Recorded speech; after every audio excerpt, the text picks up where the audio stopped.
స్తోత్రం. ఈ సాయంకాల తరగతికి గెత్సెమనే ప్రార్థనా సహవాస కూడికకు మిమ్మల్ని అందరినీ ప్రేమతో ఆహ్వానం పలుకుతున్నాను. దేవునికి స్తోత్రం. ఇంకా వచ్చేవాళ్ళు వస్తారు.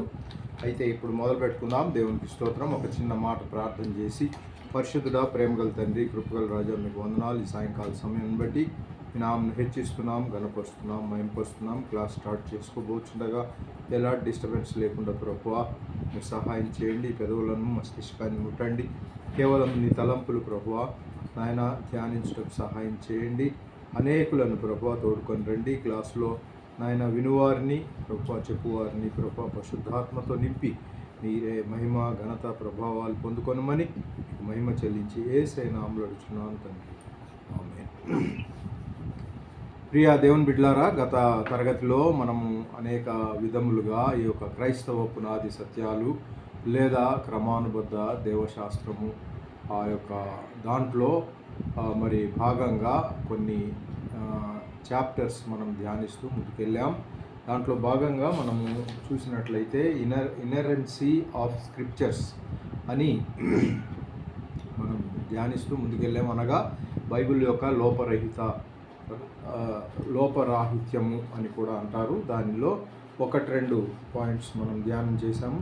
దృక్పథం, వ్యూ పాయింట్, అలాగే రెండవది వ్యాఖ్యానము, ఇంటర్ప్రిటేషన్ అంటే మరి ఎలాగూ వాళ్ళు ప్రజెంట్ చేయగలిగారు అనేది, అంటే రాసే రచయిత ఆయన చెప్పడము ఎలా మరి దేవునికి స్తోత్రం. ఆ మాదిరిగా కొన్ని లేఖనాలను కూడా మనం చూస్తూ ముందుకెళ్ళాం. ఇక ఈ సాయంకాల వేళ మూడవదిగా భాషా సౌలభ్యము, ఈజ్ ఆఫ్ లాంగ్వేజ్ అంటారు ఆంగ్లంలో. భాషా సౌలభ్యం, ఇది భాషా సౌలభ్యం కూడా ఒక అంశమే. ఎందుకంటే మత్తయి సువార్త 3:11లో ఆయన చెప్పులు మోయుటకు అని అంటారు. చెప్పులు మోయుటకు అని మత్తయి సువార్తలో మత్తయి గారు మనకు తెలిసిన విధంగా యూదులను ఆకట్టుకోవడానికి ఎంతో ప్రయాసపడ్డారు. యూదుల మతాచారాలు చాలా ఉంటాయి. మీరు ఎవరైనా యూదులను చూస్తే మీకు తెలుస్తుంది. వాళ్ళు సామాన్యంగా మనము భోజనానికి వచ్చినప్పుడు మన సిద్ధాంతం వేరు, వాళ్ళు మరి ఆ నిష్ఠ గరిష్టలతో ఉంటారు. అంతేకాకుండా ఇక దైవారాధన విషయంలోనైతే ఇంకా చెప్పనసఖ్యము. వాళ్ళంతగా మరి ఇంత ఈజీగా దైవవాక్యాన్ని చేబూనరు, పట్టుకోరు. చేతిలో పట్టుకోవాలి, ఎడమ చేతితో పట్టుకోవడం కూడా తప్పే వాళ్ళ దృష్టిలో. అందుకై చాలా జాగ్రత్తగా ఇలా పట్టడానికి కూడా వీల్లేదు. ఎందుకంటే వాక్యమే దేవుడు కనుక వాళ్ళు తూచా తప్పకుండా వాళ్ళ జీవితాల్లో కనపరుస్తూ ఉంటారు. ఇతరులు అవి చూసి మరి ఇప్పటికీ కూడా ఇశ్రాయేల్ దేశం అంతా యూదులు ఎవరున్నారో వాళ్ళు పాటిస్తారు. అయితే యూదులు క్రైస్తవులు కారు.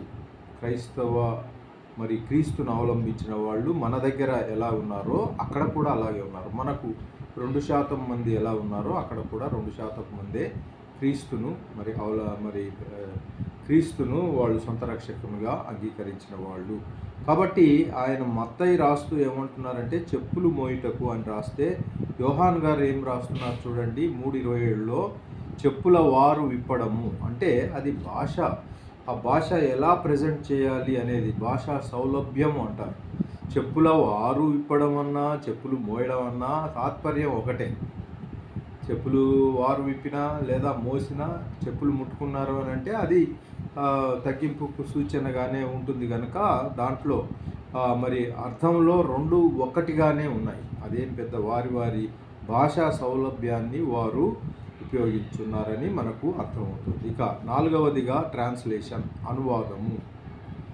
అనువాదము చాలా పెద్ద సబ్జెక్ట్ అండి. అది కొన్ని మాసాలు కూడా అనువాదము అనే అంశాన్ని మనం ముందుకు తీసుకెళ్ళవచ్చు. అయితే అనువాదము ఆ యొక్క మూల భాషలో నుండి ఏ భాషకైతే మనం అనువాదం చేస్తున్నామో ఆ భాషలోనికి, అంటే ఏ భాషలో నుండి అనువాదం చేస్తున్నామో అది మూల భాష. దాంట్లో నుంచి ఏ ఇతర భాషకు చేస్తున్నామో అది టార్గెట్ లాంగ్వేజ్ అక్కడికి. కాబట్టి ఈ లాంగ్వేజ్లో ఈ భాషలో కూడా ప్రావీణ్యత సంపాదించి ఉండాలి ట్రాన్స్లేట్ చేసేవాళ్ళు. ఆ రెండవ ట్రాన్స్లేషన్ దేంట్లోకైతే మనం చేస్తున్నామో దాంట్లో కూడా చాలా ప్రావీణ్యత మనం సంపాదించాలి, అనర్గళంగా మాట్లాడగలగాలి. అలాగే బోధించేవాడు, చెప్పేవారు ఎలా చెప్తున్నారో అదే క్రమములో అదే పదజాలంతో ఆ వెకాబులరీ అంతా కూడా వాళ్ళకు వచ్చి ఉండాలి. అప్పుడే దాన్ని కొన్ని సందర్భాల్లో ఎలా జరుగుద్ది అని అంటే, మరి వర్డ్ టు వర్డ్ అయితే ఎక్కడ జరగదు, వర్డ్ టు వర్డ్ ఏది కూడా కాదు, కానీ కొన్ని రూల్స్ అండ్ రెగ్యులేషన్స్ అనువాదాల్లో ఉంటాయి. మనం సెక్యులర్లో ట్రాన్స్లేషన్ అనే టాపిక్ తీసుకున్నప్పుడు కూడా దాంట్లో రూల్స్ అండ్ రెగ్యులేషన్స్ ఉంటాయి, ఎలా చేయాలి ఏమిటి అని. కాబట్టి ఆ మాటకు వస్తే నేను కూడా ట్రాన్స్లేషన్ ట్రైనింగ్ కోర్స్ చేశాను. నేను కూడా అది సిటిబి, సెంట్రల్ ట్రాన్స్లేషన్ బ్యూరో వాళ్ళు నిర్వర్తించే మరి అనువాద సర్టిఫికెట్ కోర్స్ చేయడం జరిగింది. బెంగళూరులో మరి కొన్ని మాసాల పాటు అక్కడ ఉండి నేర్చుకున్నాను. దాంట్లో అనువాదం అనేది చాలా డీప్ సబ్జెక్ట్.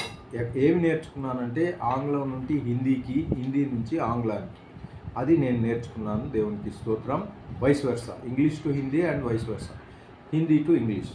ఈ భాష మనం చాలా మరి ఏమి పదజాలం ఉపయోగిస్తున్నారు ఇంగ్లీష్లో అనేది ఇంగ్లీష్ వచ్చి ఉండాలి. ఇంగ్లీష్ గ్రామటికల్ మిస్టేక్ లేకుండా క్షుణ్ణంగా వచ్చి ఉండాలి. అలాగే హిందీలో కూడా హిందీ గ్రామర్ వచ్చి ఉండాలి, పదజాలం వచ్చి ఉండాలి. అప్పుడే ఇక్కడ చూడండి, అనువాదము అని మనం ఏదైతే అంటున్నామో ట్రాన్స్లేషన్, మరి సువార్థికులు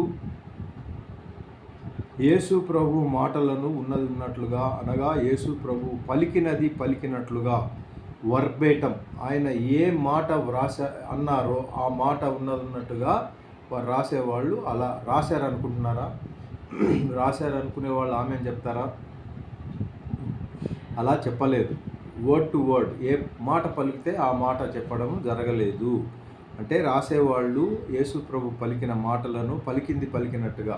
ఇప్పుడు కూడా ట్రాన్స్లేషన్ చేసేవాళ్ళది పలికినట్టుగా ఆ పదమే రావాలి అని జనరల్గా కొంతమంది బోధకులు కోరుకుంటూ ఉంటారు. నేను ఈ పదజాలం వాడాను కదా, ఈ పదజాలము అతడు వాడి ఉంటే బాగుండేది అని తెలిసిన వ్యక్తి అయితే అనుకుంటారు.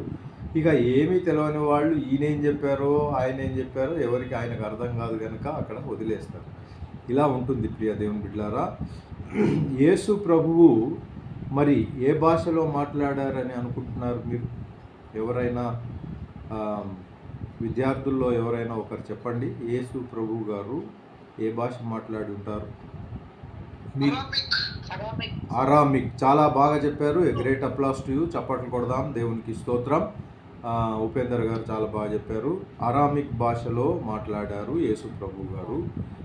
వారు ఆ మాటలను గ్రీకులోనికి అనువదించి వ్రాసేవాళ్ళు. ఆ అరామిక్ భాషను గ్రీకులోకి, ఎందుకంటే కొత్త నిబంధన అంతా కూడా మనకు గ్రీకులో ఉంది కదా, అందుకని గ్రీక్ అనువాదం చేసి ట్రాన్స్లేషన్ వస్తుంది అక్కడ. ఆ ట్రాన్స్లేషన్ వస్తుంది, చూసారా? కాబట్టి యేసు ప్రభు అరామిక్ భాష, ఇందాక ఉపేందర్ గారు చెప్పినట్టు అరామిక్ భాష మాట్లాడారు. వారు అరామిక్ భాషని ఎట్లా మీరు ఎక్కడన్నా విన్నారా బైబిల్లో?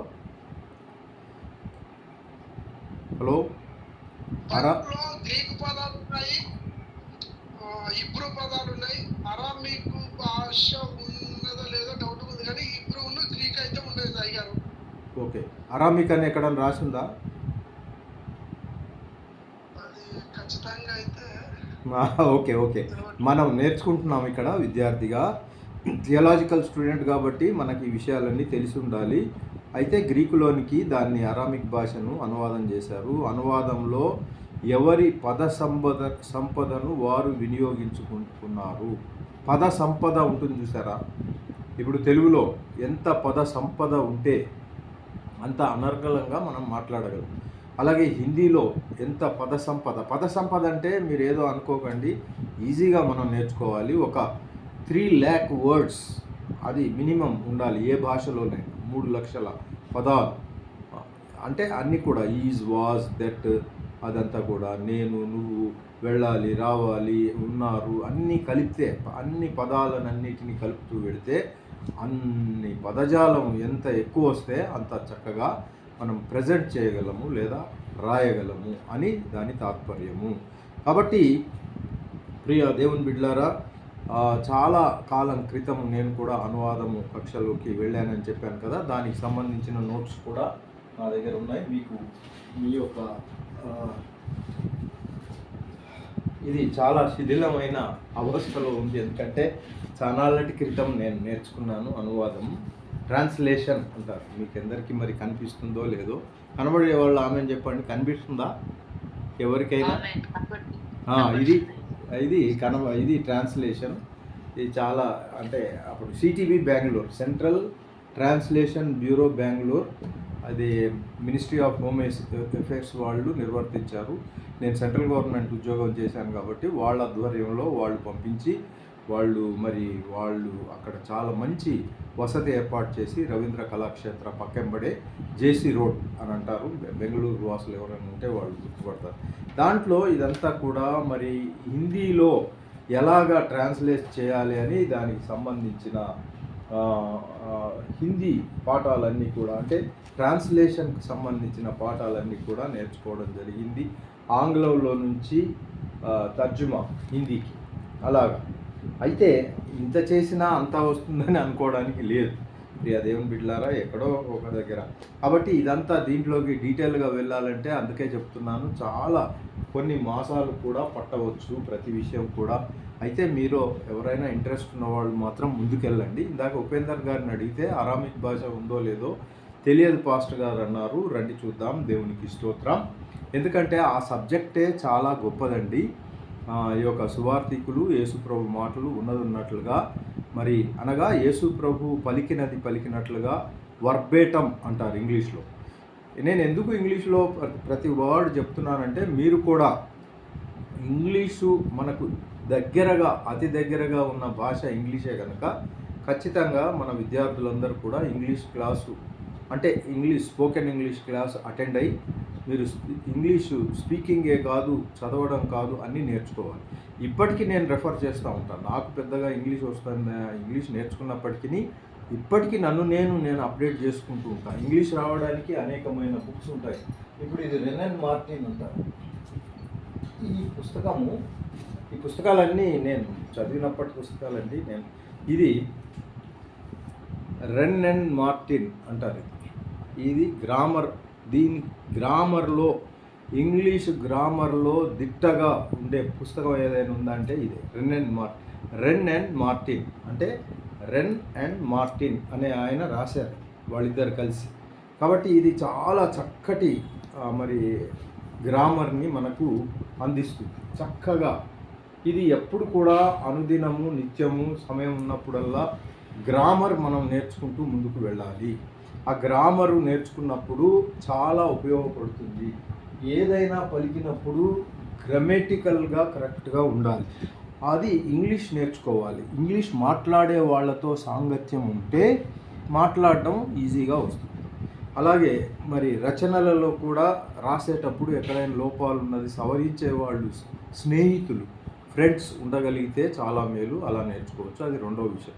మూడవది, ఇక ఎవరు లేరన్నప్పుడు ఒక ఇంగ్లీషు బోధ చేసే ఆ బోర్డ్స్ ఉంటాయి చూసారా, అక్కడికి వెళ్ళి ఒక మాసం, 2 మాసాలు, 3 మాసాలు ఎంత ఫీజు అయిందో చెల్లించి నేర్చుకోవాలి. కాబట్టి అది చాలా ఇంపార్టెంట్. కాబట్టి ఈ యొక్క ట్రాన్స్లేషన్ అనేది యేసు ప్రభు అరామిక్ భాషలో మాట్లాడినప్పటికీ దానిని గ్రీకులోనికి అనువాదం చేశారు. కాబట్టి మనము దేవునికి స్తోత్రం, హల్లెలూయా. ఈ యొక్క అనువాదము అనేది చాలా ముఖ్యమైనది, చాలా ప్రాముఖ్యత సంతరించుకుంటుంది. ఈ యొక్క సందర్భంగా మనం ఒక లేఖనాన్ని చదువుదాం రండి. ఎజ్రా 4వ అధ్యాయం 7వ వచనం చదువుతారా ఎవరైనా? చక్కగా చకచక చదివే వాళ్ళు ఒకరు చదవండి. ఎజ్రా, నెహెమ్యా, ఎస్తేర్ అని ఉంటుంది. ఎజ్రా మొదటిది, దాంట్లో 4:7 ఒకరు ఆంగ్లంలో కూడా తీయాలి, తెలుగులో మీకు లభించదు. తెలుగులో ఏముంటుందంటే సిరియా భాష అని ఉంటుంది. సిరియా వాళ్ళు అనేకమైన భాషలు వాడారు. దాంట్లో ఒక ప్రాంతం, సిరియా సామ్రాజ్యంలో ఒక ప్రాంతం వాళ్ళు మాత్రము ఇది వాడారు. అయితే మన బైబిల్లో ఎజ్రా 4:7 తీయలేదండి. ఎవరు తీయట్లేదా? వాక్యం చదివే వాళ్ళు అలర్ట్గా ఉండాలి. నేనే తీసి చదవాలంటే లేట్ అవుతుంది. ప్రియ దేవుని బిడ్డలారా,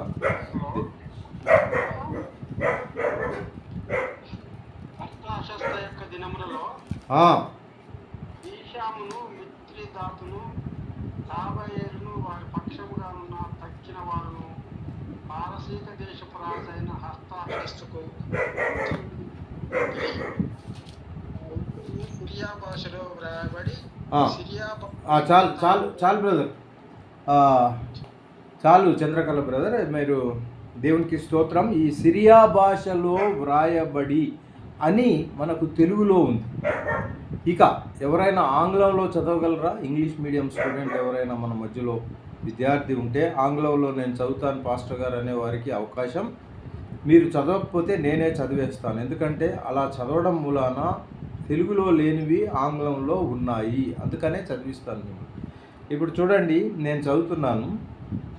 in the days of Artaxerxes Bishlam and Mithredath and Tabeel and the rest of their associates wrote to Artaxerxes, king of Persia. The letter was written in Aramaic.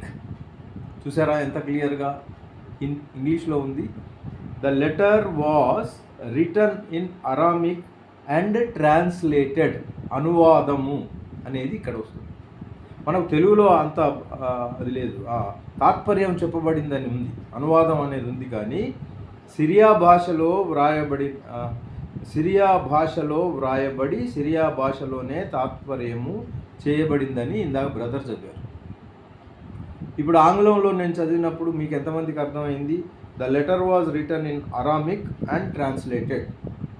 ఎంత చక్కగా ఉంది చూసారా? అందుకని ఆంగ్లంలో ఉన్నది అంత చక్కటి అది తెలుగులో అక్కడక్కడ మనకు కానరాదు. మనం చదువుకుంటూ పోతాం, మనం ఎన్నోసార్లు చదివాం బైబిల్ మొదటి నుంచి చివరి వరకు, కానీ ఇది మనకు తటస్థించదు. అరామిక్ అని ఎక్కడ లేదని ఇందాక ఉపేందర్ గారు అన్నారు కదా, ఆ మాటే కానరాదు. ఉంటే కదా అప్పుడు ఆంగ్లంలో సైడ్ బై సైడ్ చదివే వాళ్ళకి ఇంత క్లియర్గా the letter was written in Aramaic. Aramaic అనే పదము ఇక్కడ ఉంది, మీరు ఎక్కడైనా నోట్ చేసుకోండి. అరామికు ఏమో అని తెలియదు అని చెప్పడానికి ఇప్పటి నుంచి వీలు లేదు. ఇప్పటి వరకు చెప్పారు కానీ ఇప్పుడు ఇది చదివిన తర్వాత మీరు చెప్పడానికి లేదు. అరామిక్ భాష, దేవునికి స్తోత్రం. కాబట్టి అరామిక్ భాష యూదులు ఎలాగంటే బబులోను చెరకు కొనిపోబడు వరకు వారు ఏం చేశారంటే హెబ్రీ భాషలోనే వారు మరి హెబ్రీ భాషనే వాళ్ళు వాడుతూ వచ్చారు. హెబ్రీలు కదా, లేదా యూదులు వాళ్ళ భాష హెబ్రీ భాష కనుక చెర అనేది ఉంది కనుక ఆ చెరకు వెళ్ళేంత వరకు కూడా వాళ్ళు హెబ్రీ భాషే వాడారు. ఎవరెవరు వాడారు అని అంటే ఉత్తర రాజ్యం వాడారు, దక్షిణ రాజ్యం వాడారు. ఉత్తర రాజ్యంలోనేమో 10 తెగల వాళ్ళు ఉన్నారు, దక్షిణ రాజ్యంలోనేమో 2 తెగల వాళ్ళు ఉన్నారు. ఆ 2 ఎవరు అంటే యూదా, బెంజమిన్. యూదా పేరు మీద యూదా అంటారు, దక్షిణ రాజ్యాన్ని యూదా అంటారు, ఉత్తర రాజ్యాన్ని ఇజ్రాయేల్ అంటారు, ఆ 10 మందిని కలిసి. కాబట్టి ప్రియ దేవుని బిడ్డలారా, ఈ యెరూషలేం అనేది యూదాలోనే ఉంది. ప్రతి ఏటా మరి బలులు అర్పించడానికి, దేవునికి ప్రార్థనలు చేయడానికి అనేక ప్రపంచ నలుమూలల నుండి కూడా అక్కడికి వెళ్ళేవారు. దీనికి దీటుగా ఒక ఆలయాన్ని కూడా కట్టడం జరిగింది. ఆ సబ్జెక్ట్లోకి మనం వెళ్ళట్లేదు, వెళితే మళ్ళా డైవర్ట్ అయిపోతాం. మనదంతా కూడా ఇప్పుడు అరామిక్ భాష గురించి. కాబట్టి యూదులు మరి ఆ యొక్క హెబ్రీ భాషనే వాడారు. కానీ ఎప్పటి వరకు? వాళ్ళు చెరకు వెళ్ళకముందు. ఈ యెషయా గారు కూడా అదే సమయంలో ఆయన కాల్ పెట్టారు. ఎప్పుడు అనంటే ఉత్తర రాజ్యము ఆ 10 మంది తెగల వాళ్ళు ఆల్రెడీ ఆ టైంకి ఈయన వచ్చే 700 క్రీస్తు పూర్వం 700 సంవత్సరం ఆ ప్రాంతంలో వాళ్ళు ఆల్రెడీ వెళ్ళిపోయి ఉన్నారు చెరకి. ఇక దక్షిణ రాజ్యం వాళ్ళు మిగిలిపోయారు. ఎవరెవరు? యూదా, బెంజమిన్. ఈ తెగల వాళ్ళు మిగిలిపోయి ఉంటే యెషయా గారు వచ్చి, మీరు వెళ్తారా, మీరు కూడా చెరకెళ్ళిపోతారా, జాగ్రత్త, దేవుని సన్నిధికి తిరిగి రండి, మారుమనసు పొందండి, రక్షణ పొందండి అని అనేక మాదిరిగా ఈ ప్రవక్త గారు పలికారు. ఈ ప్రవక్త గారు ఎప్పుడున్నారు భూమిపైన అంటే 700 సంవత్సరములు క్రీస్తు పూర్వం. క్రీస్తు వచ్చిన తర్వాత 2026 ప్లస్ 700 ఎంత అవుతుంది? 2726 సంవత్సరాలకి ఆయన భూమిపైన ఉండి వాళ్లకు చెప్పినా వాళ్ళు వినలేదు. వినకపోవడం మూలాన బబులోను ఆ యొక్క అషూర్ సామ్రాజ్యం అంతమైన తర్వాత బబులోనీయులు వచ్చి దాన్ని కోల్డ్ వార్ అంటారు. కోల్డ్ వార్ అంటే రక్తపాతము జరగకుండా ఆయన దాన్ని స్వాధీనపరుచుకున్నారు. ఆయన పేరే సైరస్ అంటే కోరేషు తెలుగులో. ఆ కోరేషు గారు యుద్ధము ప్రకటించినప్పటికీ యుద్ధం చేస్తూ ఎవరి కత్తులు మెడలు బ్లడ్ ఒలకకుండా మరి దాన్ని స్వాధీనపరుచుకున్నారు. ఎందుచేత ఆయన అలా చేసుకోగలిగారు అని అంటే దేవుని యొక్క సహాయము, దేవుని యొక్క రక్షణ, అదంతా భద్రత ఆయనకు ఇవ్వబడింది కనుక ఆయన అంత మహత్తరమైన, ఎక్కడైనా కానీ ఒక యుద్ధం ఉంది అని అంటే రక్తపాతం జరగకుండా మానదు, కానీ ఆయన లేకుండా చేయగలిగారు అనేదే చాలా గొప్ప విషయం. ప్రియ దేవుని బిడ్డలారా, మన జీవితాల్లో కూడా అనేక యుద్ధాలు మనం చేయాలి అని అంటే రక్తపాతం లేకుండా దేవుడు మనకు యుద్ధం చేసే దేవుడు ఉన్నాడు. దేవునికి స్తోత్రం. ఆ మాటకు వస్తే కోరేషుకు క్రీస్తుకు లేదా యెహోవా దేవునికి సంబంధం ఉందంటారా? లేనే లేదు. ఆయనకు యేసు యెహోవా దేవునికి సంబంధం లేనే లేదు. ఆయన ప్యూర్గా మరి ఆ యొక్క క్రీస్తును ఎరగనివాడు లేదా అన్యజనుడు అని చెప్పుకోక తప్పదు. అయినప్పటికీ దేవుడు అన్యజనుణ్ణి ఆయన ఎన్నిక చేసుకొని ఎప్పుడు ఎన్నిక చేసుకుంటున్నాడు? 700 ఎప్పుడు అది నెరవేరుతుంది అనేది అది చూడాలి. చూసారా, మరి ఆయన అంతకుముందే కోరేషు వచ్చే 170 సంవత్సరాలు పడుతుంది ఆ కోరేషుకి, యెషయా గారికి. కాబట్టి 170 సంవత్సరాల ముందే ఈయన ప్రవచనం పలికారు. యెషయా గ్రంథ ధ్యానాల్లో మనం చూస్తూ వచ్చాం. కాబట్టి 170 సంవత్సరాలకు ఒక వ్యక్తి వస్తారు. ఆయన ఆధ్వర్యంలో ఈ చెదిరిపోయిన యూదులందరూ తిరిగి వస్తే ఆయన వాళ్ళను లోపలికి చేర్చుకుంటారు అనే ఈ యొక్క ప్రవచనాన్ని యెషయా గారు పలికారు. ఎప్పుడు పలికారు? 110 సంవత్సరాలకు పూర్వం ముందు కానీ మరి ఒక 50 సంవత్సరాలకు ముందు కానీ జరగబోయేది చెప్పడం కాదు. భవిష్యవాణి అంటారు, జరగబోయేది చెప్పేది. ఆ భవిష్యవాణి ఒక 10 సంవత్సరాలకి ఇలా జరగబోతుందర్రా అని చెప్పడం అది కాదు. ఈ మహానుభావులు అనగా ఈ యెషయా గారు ఎంతగా ఆయన చెప్పారు అనంటే ఆ యొక్క కోరేషు అనే వ్యక్తిని దేవుడు వాడుకొని ఆయనకి భద్రతగా ఉండి ఆయనతో ఉండి ఆయన సామ్రాజ్యంలో వీరిని వెనక్కి తీసుకొస్తారనేది ఆ సుదీర్ఘకాలం ఎంతకాలం పట్టిందంటే 170 సంవత్సరాలు పట్టింది. అప్పటికి మరి యెషయా గారు కూడా లేరు, చెప్పిన వ్యక్తి కూడా మరి దేవుని సన్నిధికి వెళ్ళిపోయారు. వెళ్ళిపోయిన తర్వాత అప్పుడు బబులోనీయుల సామ్రాజ్యం, కోరేషు ఆ పారసీక దేశం, ఆ సామ్రాజ్యంలో ఆయన వచ్చి ముట్టడి వేస్తాడు. దేవునికి స్తోత్రం. కాబట్టి ఆ సమయంలో ఈ యొక్క బబులోను చెర అని అంటారు, చూసారా, చెర. అందుకని ఈనాడు కూడా చెర అంటే ఈనాడు లేదులే అని మనము చాలా హ్యాపీగా ఉండడానికి లేదు. ఈనాడు ప్రార్థన చేస్తూ ఒక సిస్టర్ గారు ప్రార్థన చేస్తూ చక్కగా బ్రదరు కూడా ప్రార్థన చేస్తూ ఈ యొక్క కోర్టు కేసులు, పోలీస్ స్టేషన్ కేసులు, హాస్పిటల్లో మరి నానా విధములైన రోగాలతో పీడితులైన వారి గురించి ప్రార్థన చేశారు. ఇవన్నీ దేనికి సాదృశ్యంగా ఉన్నాయంటే నేటి దినాల్లో చెరకు సాదృశ్యంగా ఉన్నాయి. ప్రియ దేవుని, ఎక్కడో ఎలాంటివైనా ఏదైనా ఒక కోర్టు, ఇప్పుడు నేను కోర్టు ఆడిట్ చేసేవాడిని, ఆడిట్ ఆఫీసర్గా కోర్టుకు వెళ్ళి, సివిల్ కోర్టుకు వెళ్ళి వాళ్ళ కోర్టులో ఉన్న అవన్నీ కూడా కేసులన్నీ అవి అధ్యయనం చేసి ఎలా చేశారు, ఎందుకు చేశారు, ఏం తీర్పిచ్చారు, అవన్నీ కూడా నేను ఆడిట్ చేయడం జరిగినప్పుడు ఎందుకు చెప్తున్నానంటే దాంట్లో మొదటి లిస్టులో ఉన్న వాళ్ళందరూ కూడా క్రైస్తవ నామధేయులే. ఎంత బాధాకరం చూసారా? ఏ డైవర్స్ కేసులో కానివ్వండి, ఏ మిటిగేషన్ కేసులో కానివ్వండి, ఏ ల్యాండ్ డీల్స్లో కానివ్వండి, తుదకు ఈ యొక్క ఏది మన ట్రాన్స్పోర్టేషన్ విషయంలో కానివ్వండి, ఎక్కడ కూడా అంతా దాంట్లో ఉండే వాళ్ళంతా కూడా మన వాళ్ళు, అంటే క్రైస్తవ నామధేయులే పైన ఉన్నారు. ఆ తర్వాత మరి వేరే వాళ్ళు. ఎంత బాధాకరం ఏంటి అంటే ఇది ఒక రకమైన చెర. ఆ చెరలో ఉంటున్నారు. చెర విముక్తి సమయం ఉంటుంది. చెర విముక్తికి సమయం ఉండదంటారా? ఉండదు పాస్టర్ గారు అనేవారు. ఆమె చెప్పండి. చెరకు విముక్తి ఉంది. అయితే ఈ యూదులకు చెర ఎన్ని సంవత్సరాలు పట్టింది చెప్పండి? హలో, ఉన్నారా అందరు నాతో పాటు? యూదులకు చెర విముక్తి కలగడానికి అక్షరాల 70 సంవత్సరాలు పట్టింది. దేవుని వాక్యంలో ఉంది ప్రియ దేవుని బిడ్డలారా. కనుక 70 సంవత్సరాలు అవగానే వాళ్లకు విముక్తి లభించి ఇదిగో వాళ్ళు వెళ్ళిపోయారు. ఇక్కడ యూదులు బబులోను చెరకు కొనిపోబడు వరకు వారు ఏం మాట్లాడారు? తమ స్వదేశం భాషలో హెబ్రీ భాషనే వాడారు.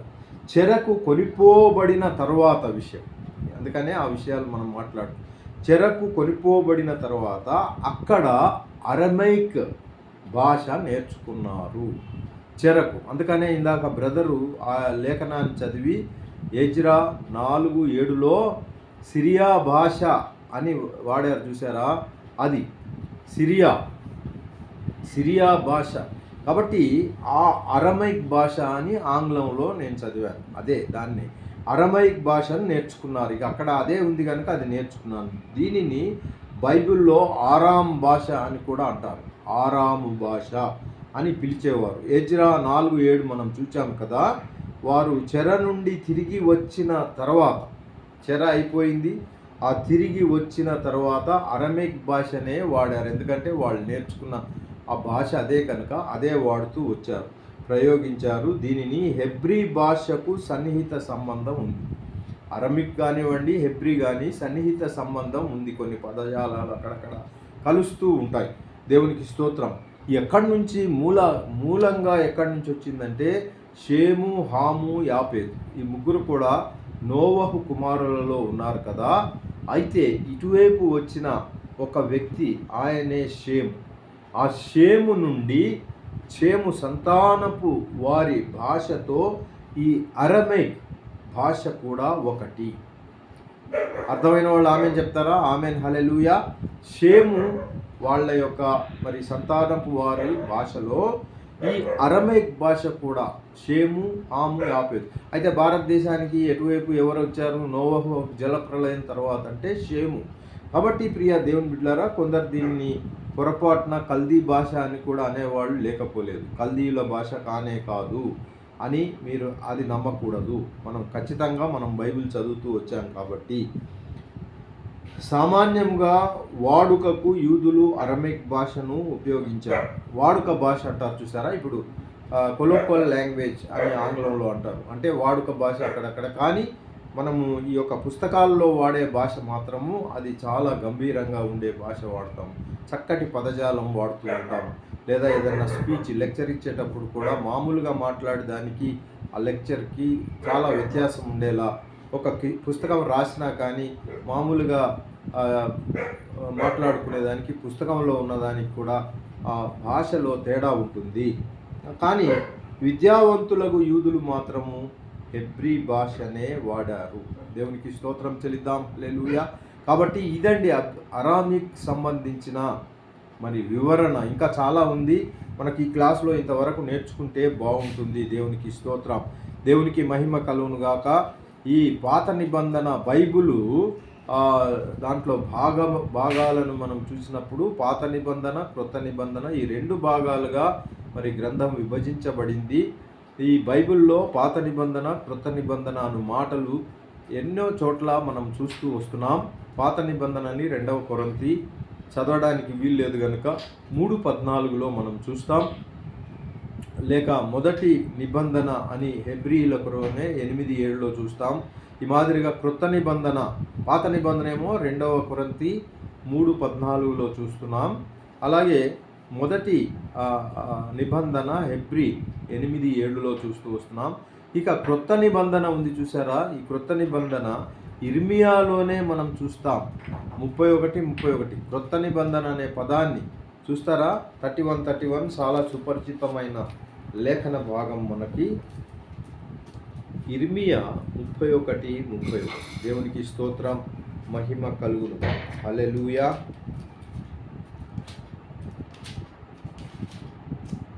31:31లో ఈ మాదిరిగా ఉంది. ప్రియా దేవుని బిడ్డలారా, ఇదిగో నేను చదవండి. అది చాలు సిస్టర్, మన క్రొత్త నిబంధన అనే పదం అక్కడ ఉంది, అదే మనకు కావాల్సింది.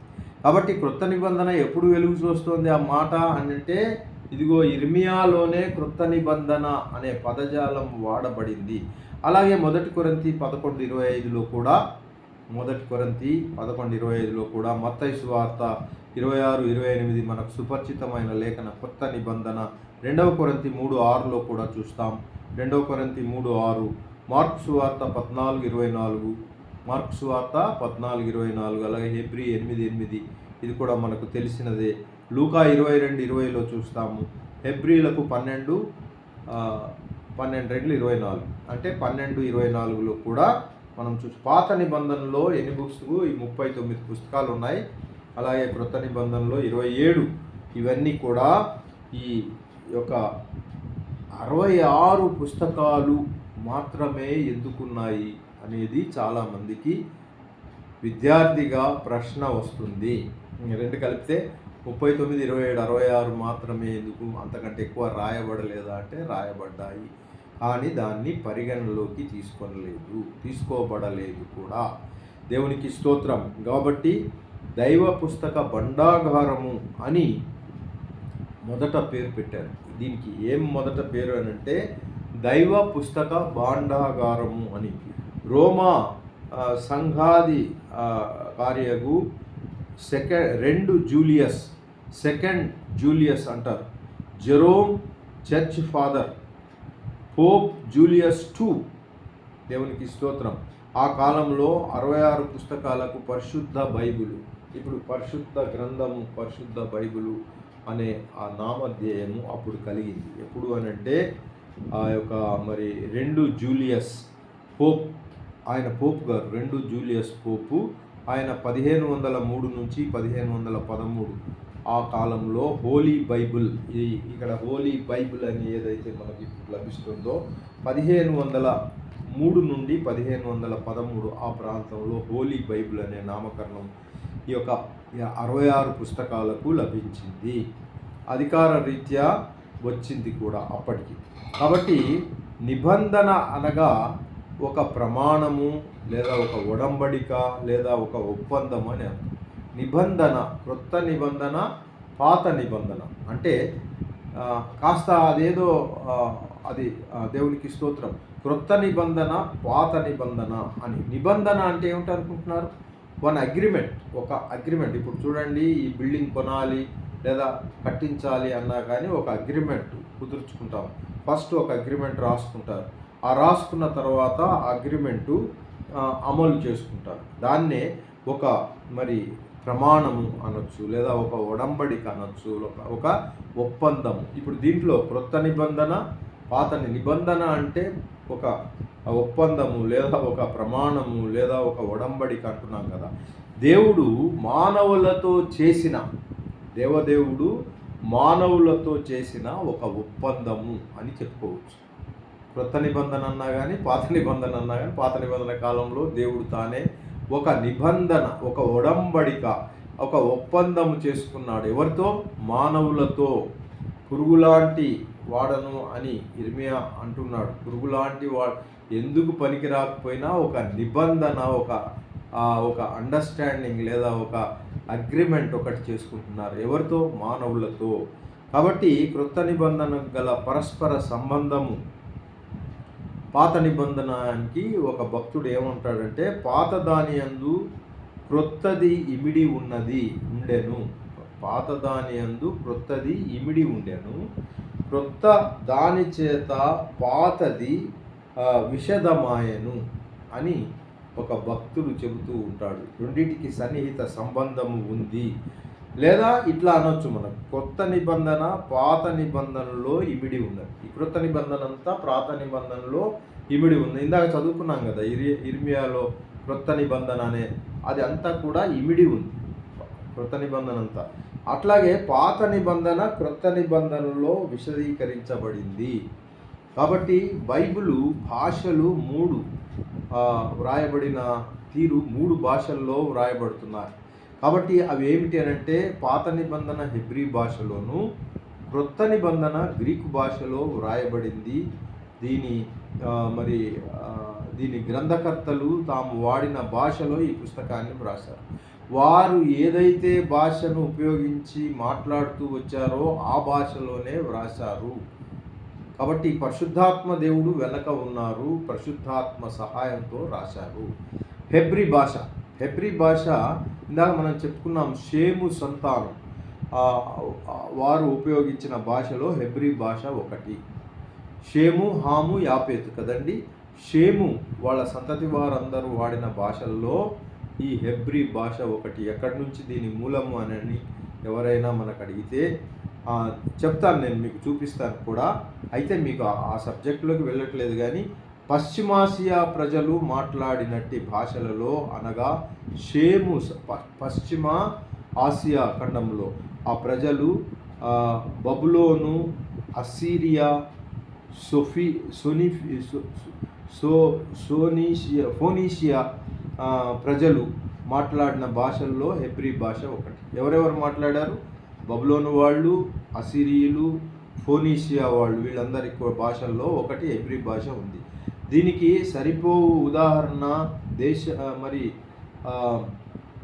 దక్షిణ భారతదేశమందు ద్రవిడ. మన దక్షిణ భారతదేశంలో ద్రవిడ అని పేరు విన్నారా? తెలుగు సాహిత్యం చదివే వాళ్ళకు తెలుస్తుంది. ద్రావిడ అని కూడా అంటారు. ద్రావిడ కుటుంబమునకు చెందిన భాషలు ఎన్నున్నాయో అవన్నీ అవేవనగా ఏవేవండి? ద్రావిడ కుటుంబానికి చెందిన భాషలు ఏవేవండి?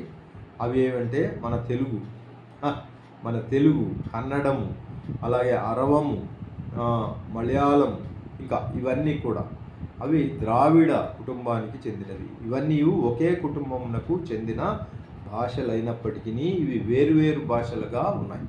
ఒకటే కుటుంబం కానీ వేరువేరు భాషలు. తెలుగు వాళ్ళం తెలుగు మాట్లాడుకుంటున్నాం, కన్నడ వాళ్ళు కన్నడ తర్వాత తమిళ్ పేసరం తమిళ్ వాళ్ళు, తర్వాత మలయాళీస్ ఇట్లాగా ఎవరి భాష. కానీ మనమంతా కుటుంబం ఏంటంటే ద్రావిడ కుటుంబము. అట్లాగే యూదులు హెబ్రీ భాషను మాట్లాడేవారు. పాలస్తీనా దేశంలో కూడా ఇశ్రాయేలు వాడినట్టి భాష ఇదే. పాలస్తీనా దేశంలో కూడా ఇశ్రాయేలీలు వాడిన భాష మాత్రము ఇదే. ఇప్పుడు అరమిక్ భాష మీకు అర్థమైన వాళ్ళు ఆమెన్ చెప్తారా? Amen hallelujah. హెబ్రీ భాష యొక్క లిపి కూడా మీకు ఈ సందర్భంగా తెలియచేయాలని నేను ఆశపడుతున్నాను. ప్రియా దేవుని బిడ్డలారా, హెబ్రీ అని అంటే మనం ఏదో అనుకుంటున్నాం కాబట్టి హెబ్రీ భాష కుడి నుండి ఎడమకు ఏమండి? కుడి నుండి ఎడమకు హెబ్రీ భాష అది వ్రాయబడుతుంది. ఎక్కడన్నా విన్నారా కుడి నుండి ఎడమకు రాసే భాష గురించి? హలో,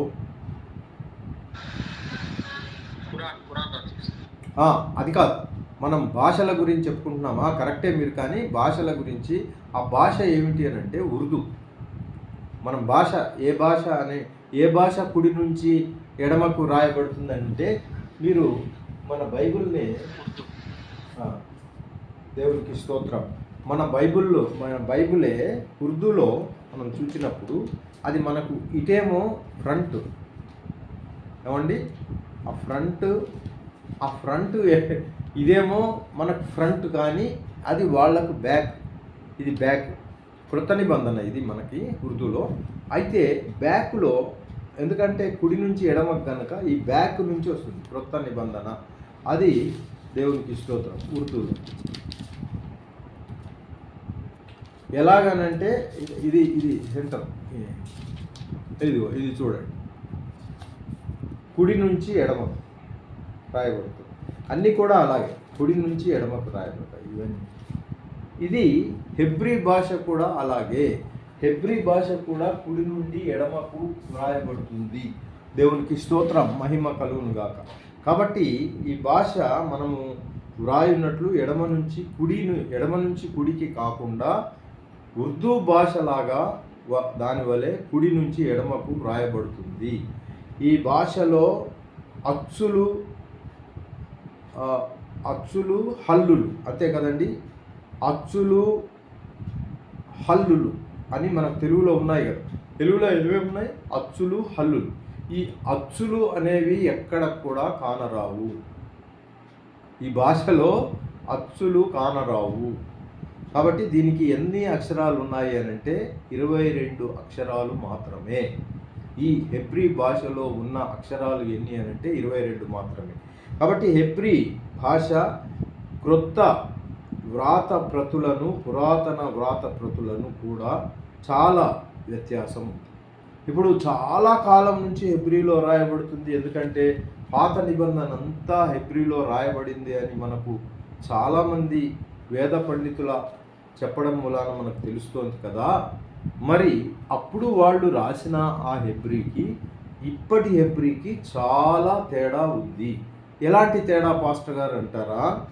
ఇప్పుడు చూడండి, ఈ యొక్క యూదా రాజుల పరిపాలన కాలంలో, యూదా రాజులని మనం చెప్పుకున్నాం కదా, ఇజ్రాయెల్ రాజులు, యూదా రాజులు.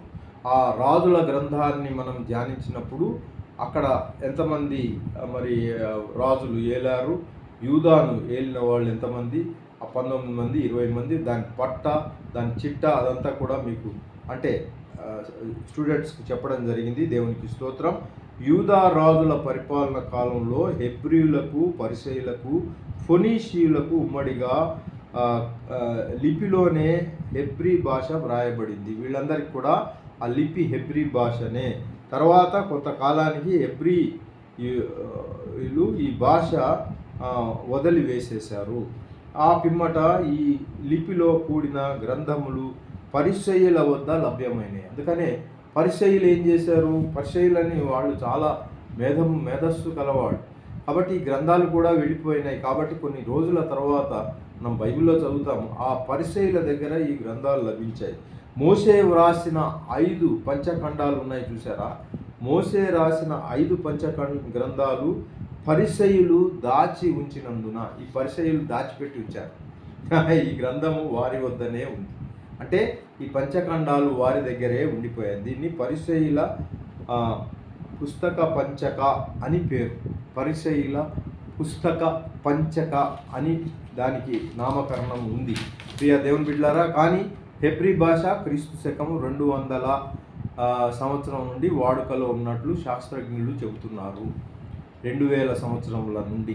కాబట్టి కానీ ఎజ్రా కాలమునకు ఈ భాష యొక్క లిపి మునుపటి వలె కాక చదరపు అక్షరములుగా వ్రాయబడ్డాయి.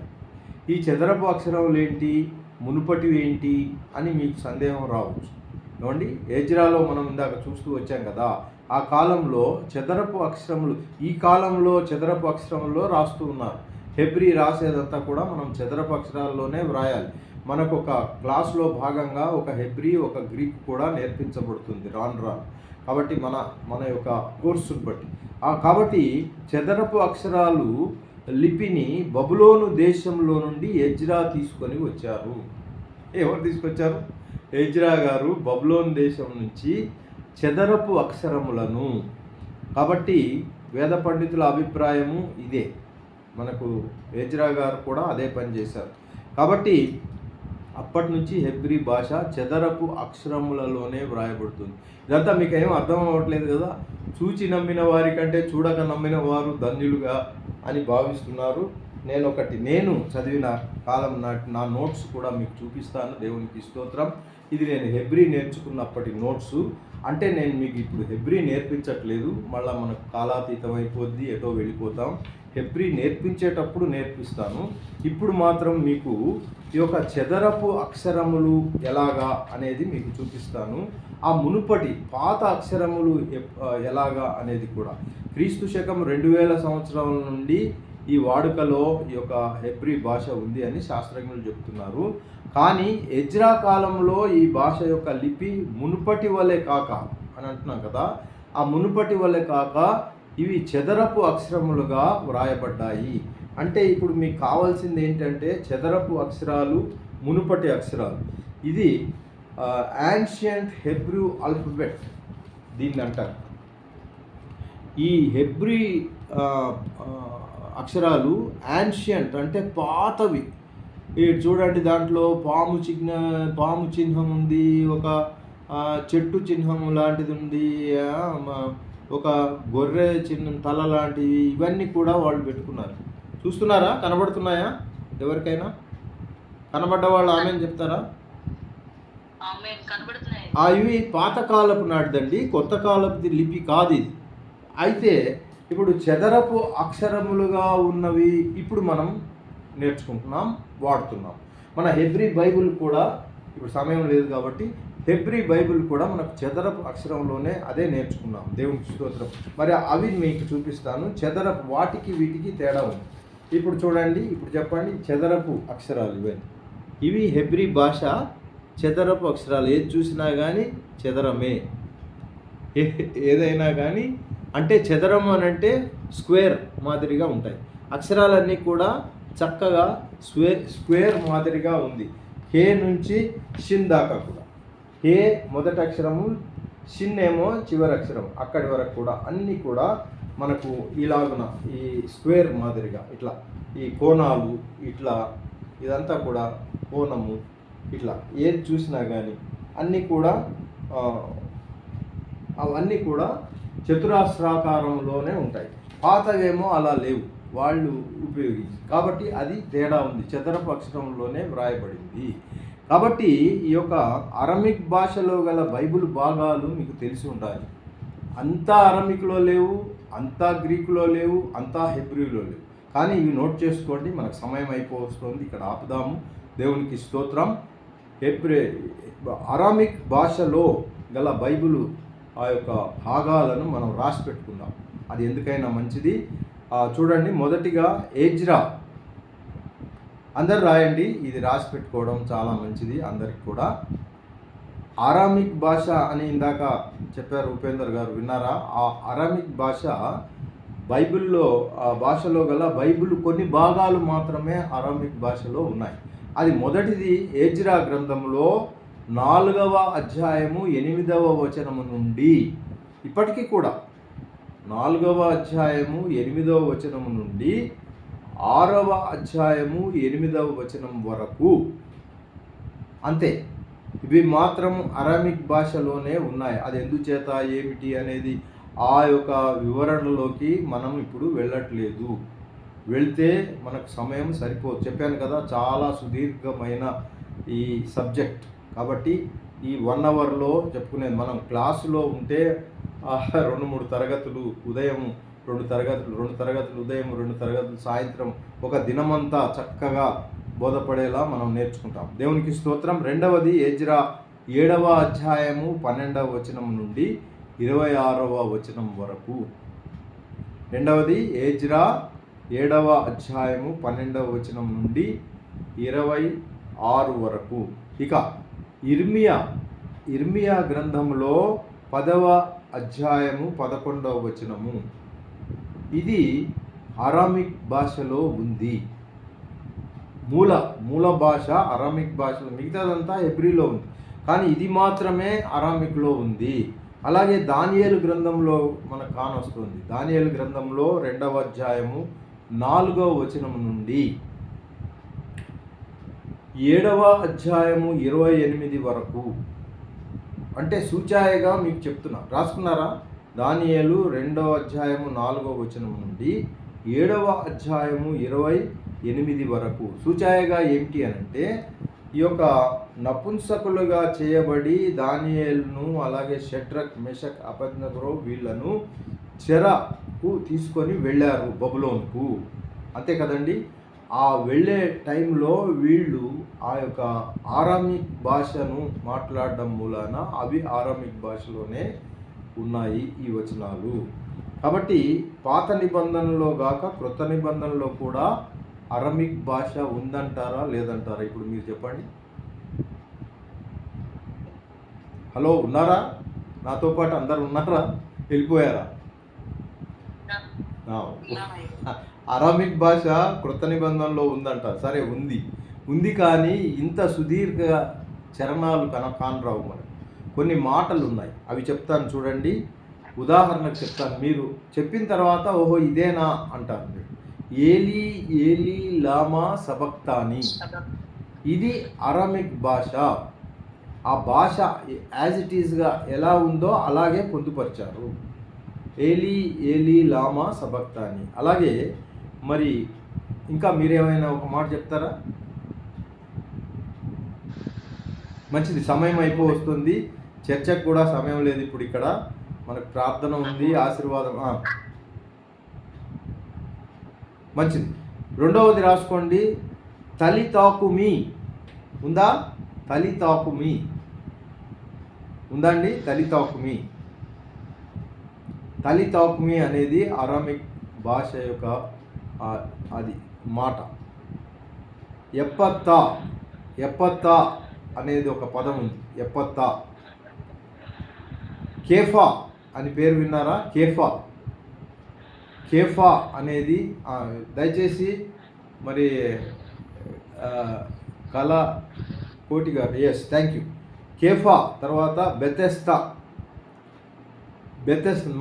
నా సంఘం పేరు బెతెస్తా ప్రార్థనా మందిరము. మనకు బైబిల్లో బెతెస్తా కోనేరు ఒకటి ఉంది కదండి.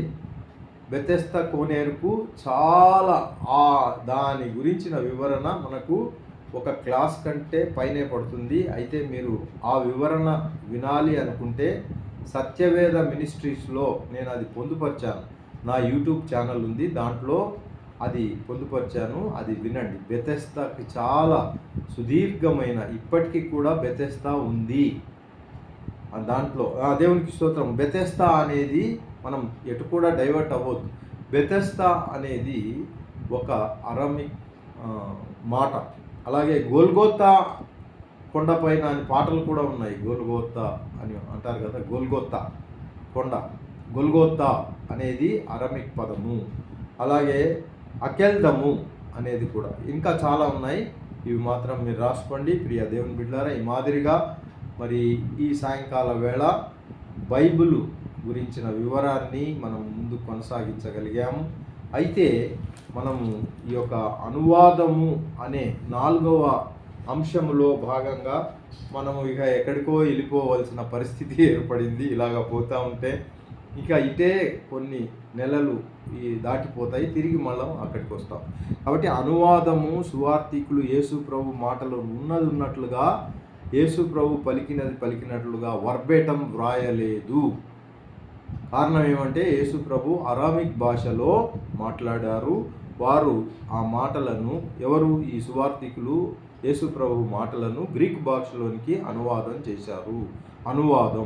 అనువాదంలో ఎవరి పద సంపద, వెకాబులరీ వారు ఉపయోగించుకున్నారు. ఎవరి పద సంపద అంటే యోహాన్ గారు చాలా సరళమైన భాషలో యోహాన్ సువార్త రాశారు.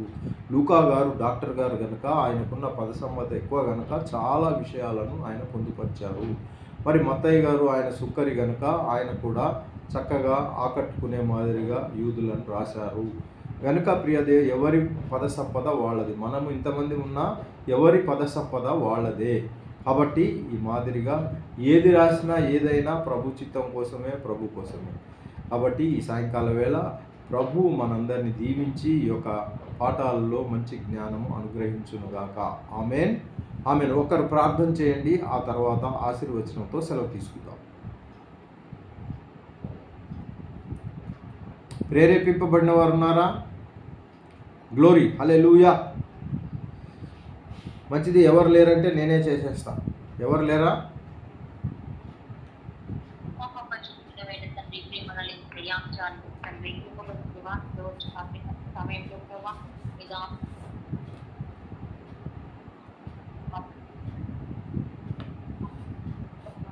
వాయిస్ బ్రేక్ అవుతుందమ్మా. స్తోత్రం, హల్లెలూయా, గ్లోరీ. మహాగరుడమైన తండ్రి, మహోన్నతుడమైన దేవ, నీ ఘనమైన నామాన్ని బట్టి స్తుతిస్తున్నాను దేవా. ఈ రాత్రికాల సమయంలో నీ దాసుని బట్టి ప్రభా నిన్ను స్తుతిస్తున్నాను. పరిశుద్ధాత్మ ద్వారా నడిపించిన విధానాన్ని బట్టి స్తోత్రాలు చెల్లిస్తున్నాను దేవా. ఇది నీ ఆత్మ నడిపింపు దేవా. వింటుంటే ప్రభా నీ తండ్రి ఎంత ఆసక్తిగా, ఎంత ఆనందంగా ప్రభా నా తండ్రి నీ ఆత్మ వశములోకి నడిపించిన విధానాన్ని బట్టి స్తుతిస్తున్నాను దేవా. భాష కొరకు ప్రభా తండ్రి మీరు మాట్లాడిన ప్రభ పదజాలాలను కూడా పరిశుద్ధాత్మ గ్రంథంలో నుండి ప్రభా మాకు వివరణముగా వివరించిన విధానాన్ని బట్టి స్తుతిస్తున్నాను. ఇది నీ ఆత్మ నడిపింపు. ఇంకను నీ దాసుని పైన నీ ఆత్మను, నీ అభిషేకమును అయ్యా ఉంచండి ప్రభా. ఇంకా అయ్యా లోతైన మర్మములోనికి మీరు నడిపించమని వేడుకుంటున్నాను తండ్రి. అయ్యా మా బ్రతుకు దినములన్నిట ఎంత నేర్చుకున్నాను తక్కువే దేవా. నా తండ్రి నీకు వందనాలు. ఒక దైవజనుడు ప్రభా మన సముద్రంలో ఈ చిటికన వేలు ముంచితే నా తండ్రి దానికి అంటుకునేది తడి మాత్రమే, ఒక చుక్క కూడా ఉండదు. మన పరిశుద్ధ గ్రంథంలో మన బ్రతుకు దినములన్నిట నేర్చుకున్నను తడే మాత్రమే నేర్చుకోగలుగుతాం, కానీ ఒక చుక్క మాత్రం కూడా నేర్చుకోలేము. అంత లోతైన మర్మయుక్తమైన గ్రంథం అని ఆ దైవజనుడు బోధించాడు నాయన. అందుని బట్టి స్తోత్రాలు చెల్లిస్తున్నాను. ఇంకను ప్రభా ఇంకను లోతైన మర్మములు తెలుసుకున్నటకు అయ్యా ముందు భవిష్యత్తులో ప్రభా దీటైన సమాధానమును అయ్యా అడిగిన వారికి చెప్పుటకు అయ్యా ఇంకను మాకు కావలసిన నీ వాక్యములను బలపరచమని, స్థిరపరచమని, పరిశుద్ధాత్మ ద్వారా నడిపించమని, మీ నామానికి మహిమ తెచ్చుకోమని వేడుకుంటున్నాను ప్రభా. మరి దైవజనుడు అరాబిక్ భాష విషయంలో నా తండ్రి ఆ టాపిక్ తీసుకొని ప్రభా అద్భుతంగా వివరించిన విధానాన్ని బట్టి స్తుతిస్తున్నాను. నీ దాసుని దీవించండి, ఆశీర్వదించండి, దీర్ఘాయుష్మంతునిగా చేయండి ప్రభా.